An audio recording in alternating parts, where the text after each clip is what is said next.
Hello everyone, Armor King TV21 here, and today we're here to talk about a couple of subjects today. One of them is this new interview with Katsuhiro Hara, Michael Murray, and Nakatsu. And in this section right here, they're about to talk about Armor King, and updating him into the next game and how things are going to be going about that.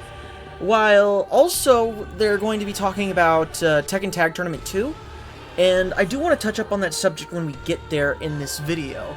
But I want to take a listen to see what Michael has to say about updating Armor King, and I will put in some of my input as we go. Between a character like Armor King, where you're taking an existing character and updating them to Tekken 8, or Clive, where you're adapting a character from another property into Tekken 8, or Miarizu, where you're building a whole new character from scratch. What kind of character design process do you enjoy the most, and what's the most challenging?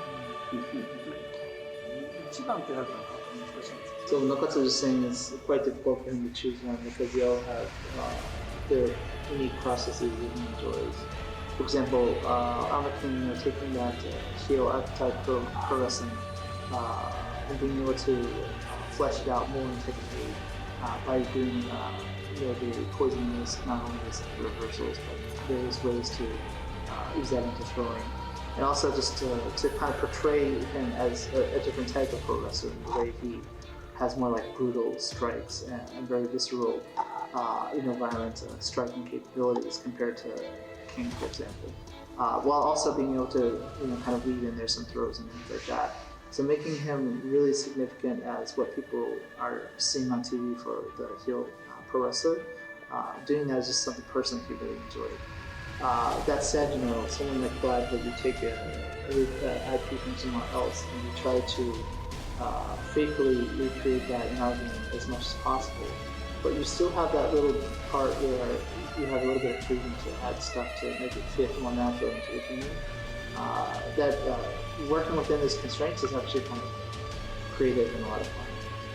But then with Miarizu, making a brand new character from scratch, just to be able to use our full resources, we're quite good at creating the animations, for example, in particular, and just working as a full team to not just one person, but have several people contribute ideas and to be able to coherently bring that together into the original character itself is very fulfilling. So it's hard to choose one. どっちが好きかっていうのは So Hirata was just mentioning that first and foremost, he really enjoys creating these brand new characters, which he's done in the past. He's talking about Elisa and characters like that.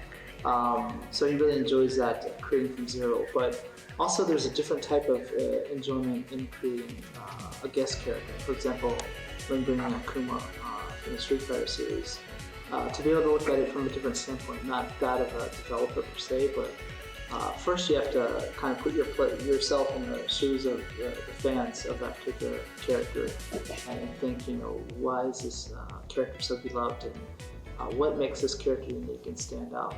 And to start from there, so you kind of start from that fan's perspective, and it's really enjoyable to then flesh out the character in that manner. Or for example, when you're taking that character from the Final Fantasy series and you actually become part of that fan base of those games as you're going through that process. There's a lot to unpack here, but when he was talking about Armor King, it's very short-lived, obviously. This interview is a pretty long one, but talking about their faithfulness to adapt these characters in the best way possible, like the guest characters, for example, is something that I will always admire about the Tekken team. No matter what the situation calls for, they're always trying to adapt the new characters or adapt the guest characters as faithfully as possible, even though, like, in some regards it kind of like messes with any sort of like balancing with Tekken in any way. They try to like match it in a way with Tekken that still allows you to show any kind of creative freedom that you have by still trying to implement them rightfully into the game without also trying to break the game at the same time. So I believe with Tekken and the Tekken devs, they always mean well. They never mean to their whole thing is that they never mean to try to belittle the community or anything like that. What the Tekken devs really want to achieve is adding more fans to Tekken while also appealing to fans of another franchise. And to do that, they want to show how much familiarity they have with the series that comes with those guest characters like Akuma from Street Fighter, Clive Rossfield from Final Fantasy, or Noctis Lucis Kylum from Final Fantasy, or even Geese Howard from King of Fighters / Fatal Fury. So, the thing is with the Tekken devs, they put the love of the fans of the characters before they put the intent of balancing before anything else. Because, like, from what they said, they're extremely passionate, and we all understand that. Passion behind and love behind a project is definitely something that I can see, because, I mean, Clive Rossfield does fill the screen with a bunch of VFX. He does have a bunch of flames that makes things quite almost unseeable when fighting him, but at the same time, he's one of the most gorgeous looking characters in this game that even exists, and he's got some of the highest fidelity combos. Like, he looks insane, and in Tekken 8 he pops out quite well. I mean, he's extremely unique, but at the same time, he's not, in this current meta, he's not breaking the game like he was when he first came out. Now, another thing to note here at the same time with Armor King is that he was noting that with Armor King that they're definitely going with the more strike-heavy version of what is a heel wrestler, or just to show off the personality of a heel wrestler even more so. Because heels, commonly in wrestling, especially the ones that you see on TV, as he was saying, are ones that tend to cheat more and definitely have dirty tactics when fighting, and Armor King is a definite showing of that he fights quite unfairly. He fights in a way that is messed up, you know, where he makes his throws completely guaranteed, where they're showing off more personality with the character by giving him some of these newer tools that would fit Armor King anyway. So far, I don't really think they're breaking Armor King in... They're not breaking Armor King's identity completely, but we haven't seen everything yet, nor have we seen Tekken 8 Armor King fully in like wieldable hands that just in action, you know. From what we always see with these Tekken 8 trailers, especially with gameplay trailers, is that they're showing the bare minimum of what the character can do, and most of the time they're not even showing their I'm sure they show almost every single character's launchers in the game, but they did not show Armor King's Dark Upper, and that is extremely concerning. But to continue this, it's very interesting the direction they're going with Armor King, and I'm not against it. In fact, I'm fully for it. I want to see what they do with Tekken 8 Armor King, and I want to have him in my hands before I can fully, like, make a judgment call on whether or not if I like the character in Tekken 8. I mean, there's no way I'm not going to play Tekken 8 Armor King. I've been excited to play the character in Tekken 8, and especially with all these new throw mechanics, like, I cannot wait to play him. He's exactly what I was hoping for, to be an insane-looking badass. Now, I'm going to continue the video, let it rock, and then we're going to talk about the Tag 2 stuff. Or Tekken Tag Tournament stuff. So switching to kind of more general Tekken questions, one of the big stories in fighting games right now is tag fighters. This kind of renaissance of tag fighters, from Marvel Tokon to Mythical Versus to XKO. Tag fighters are kind of the rage right now, and you guys happen to have a tag fighting game in there. Has there been any kind of desire to revisit Tekken Tag Tournament? So he was just saying that that's a very difficult question. Back in '99, the FINAL Tag Tournament. Tekken, first off, the base roster, each character has so many moves, so much way to play, right? compared to these other games, that there's so much to learn just for one character, and then you play that with two. Even though back in Tag 1, a lot of the characters were called compatible, you'd have like versions that look different, but they share a similar type of move list. Where as the Tekken series progressed, the characters became more unique in their movesets, etc. So it's even more involved to try to learn and master a character. And then another one on top of that. And then when you throw in the combination of the two and your opponent's characters, it's just so much more knowledge that's necessary to enjoy the game. So the hardcore, they ate it up, for example, for that too, but for your average player, it was very hard to gain a more casual audience, I guess you could say. So if we were to do it again, rather than have a standalone game, it would probably be better to have it as some kind of a separate mode within a normal Tekken franchise, really. That's his opinion. I was saying, Nakatsu myself, we probably grew up in the arcades playing while he was making Tag 1, so we really enjoy the game. I guess we're more on the hardcore side of being able to use several characters and such, and we loved Tag 2. But we were fully aware that there was just some people that couldn't get a handle on it because of all the knowledge that's involved. So let's talk a little bit about Season 2.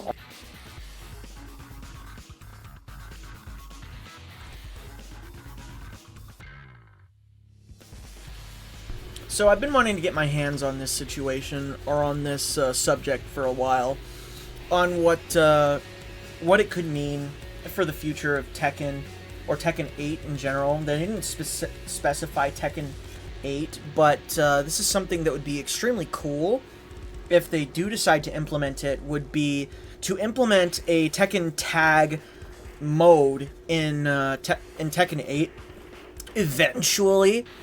Tekken 8 has a good chunk of offline modes and some new online modes, like Tekken Ball was an original feature that came out, or an original game mode that came out along with Tekken 3 with Tekken Force, and it was one of the most beloved game modes ever, but you don't hardly see anybody playing Tekken Ball in Tekken 8, unfortunately, and that was one of the most requested game modes ever, and that's, unfortunately, it seems like it's a bit of a flop. But for the likes of like a tag system and team battle, there's been some like suggestions on bringing back team battle or bringing back tag. Like, why would you bring this back when you could bring this back, etc. I think when it comes to like offline modes for Tekken 8 needs it more than ever.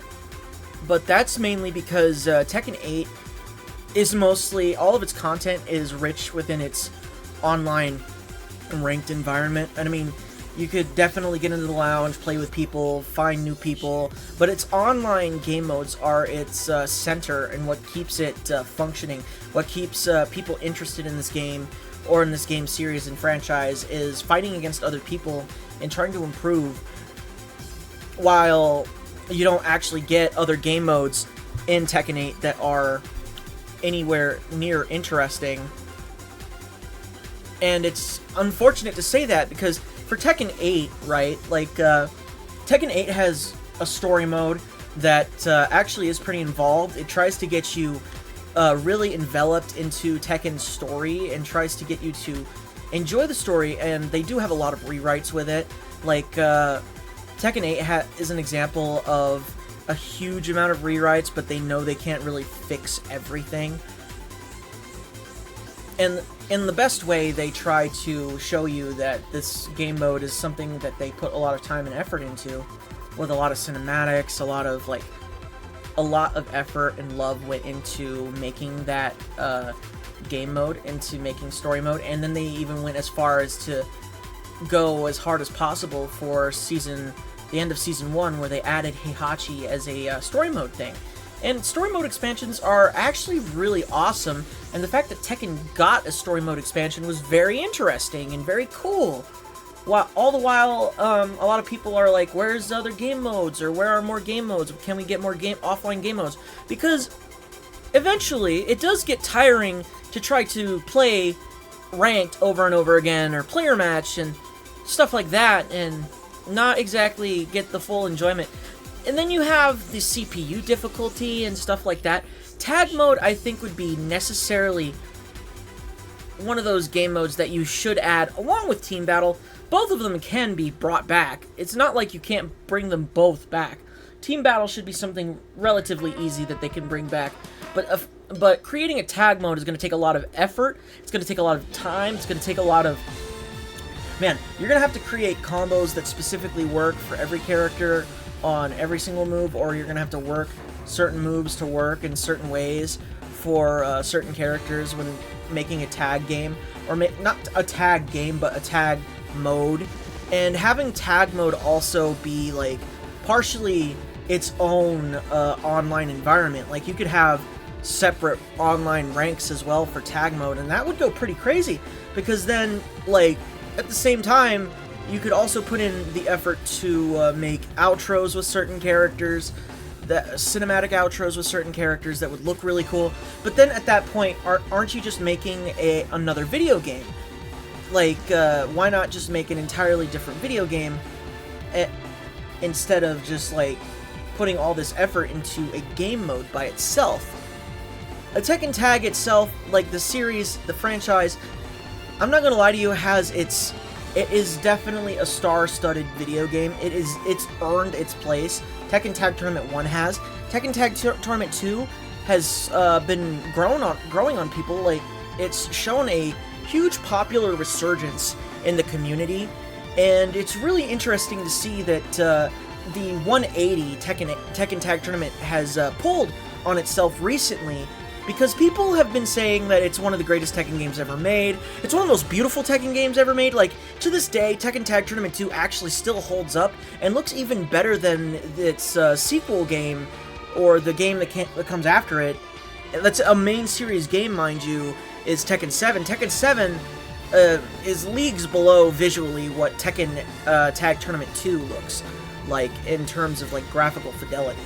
And it shows in, like, character models like Jin Kazama's or Kazuya Mishima's. Like, you can tell just like, there's, like, vascularity detail on Jin Kazama's pecs or anything like that. Like, they went crazy in Tekken Tag Tournament 2. They expected Tekken Tag Tournament 2 to be the make it or break it of the series, and Tekken Tag Tournament 2 definitely almost broke it. If it wasn't for Harada begging the Bandai Namco, like, executives to bring back Tekken, we would never have gotten Tekken 7, and we would have never gotten the most successful Tekken video game of all time, which is Tekken 7. Tekken 7 may not be my favorite Tekken game at all, it may not be, but it was also the very first game that I played from the inception to its death, to its funeral. I played it all the way through. I played it like almost every day. It was one of the most fascinating, fun video games I've ever played. It gave me a lot of grief. I have a lot of grievances with it, but I can't say I didn't ever enjoy it, because I definitely enjoyed it, especially when Armor King came back. I loved the video game so much. It's just, you know, later changes happened, and later things happened to the video game that I mean, they could have been fixed, things could have been handled better, but at the same time, Tekken 7's success came at the, I guess would it be the behest or the begeist? No, neither of those words work, but it became successful at the hands of the 2020 pandemic that kicked off, and honestly, Tekken 7's been an amazing video game, and all the way up to Tekken 8. Tekken 8 has been, it's one of the most beautiful Tekken games. Honestly, Tekken 8 is the most beautiful Tekken game that has ever been made. It's one of the best looking fighters out there right now, even beating the likes of Mortal Kombat 1. Fight me in the comments, I don't care. And even right now, balancing wise, Tekken 8 is just struggling with that section right now. And I think that if you took care of the problem characters, that things like, or just problems in general, like toning down the system is something that people absolutely want. Even creating a separate game mode where Heat is not the main game mode would answer a lot of people's like gripes and problems with Tekken 8, because Tekken 8 is a great video game. It has a lot of things going for it. It has the best quality of life changes, the strongest practice mode, replay feature. Anything that you could imagine that is good with Tekken 8 is practically there. It just needs those fixes. And once those fixes are put in place, everyone will celebrate this Tekken game, because this Tekken game is just one of the greatest Tekken games I think has ever been made. It's just, like I said, they definitely have their share of issues with the game that need to be addressed, and once they are addressed and they are out of the way, this series will just skyrocket. Like, I'm not even kidding. Like, the tag mode it's not going to save it. I'm just saying it's definitely going to get some butts in seats. I'm not going to say that tag mode is going to, like, do anything. I'm not even saying tag mode in general is what is going to be the best part of what they add into Tekken 8, because if they do eventually add it, that is something that a lot of people, especially myself, will love. And even in fact, I will go out of my way to go make a tier list, like in maybe 5 or 6 minutes, on what I would think would be my teams that I would make for Tekken 8 tag mode. Like, the idea of it just sounds amazing. And honestly, I hope it's something that they put together maybe in the future. This has been my thoughts on this whole situation, just on this whole talking about Tekken 8, the current state of it, and also what they were talking about with Armor King and Tekken Tag Tournament mode. I think there's a lot of potential for this stuff. And Armor King is going to be coming out in about 59 days. I'm looking forward to it. I mean, I literally have a countdown clock right there for you guys. So, you know what? Thank you guys so much for watching this video. It's a bit of a long one, bit of a like a talker, you know. There's a lot of chatter going on in this one, but thank you guys again. And if you guys found this content very fun and engaging, just comment down below. Let me know what you guys think, and I'll be doing more of these videos. I want to talk into subjects about what your guys' tag teams would be for Tekken 8 tag mode, and why you guys think those teams would be the strongest. Thank you guys again, and I'll see you in the next video. Bye-bye! Shout his name!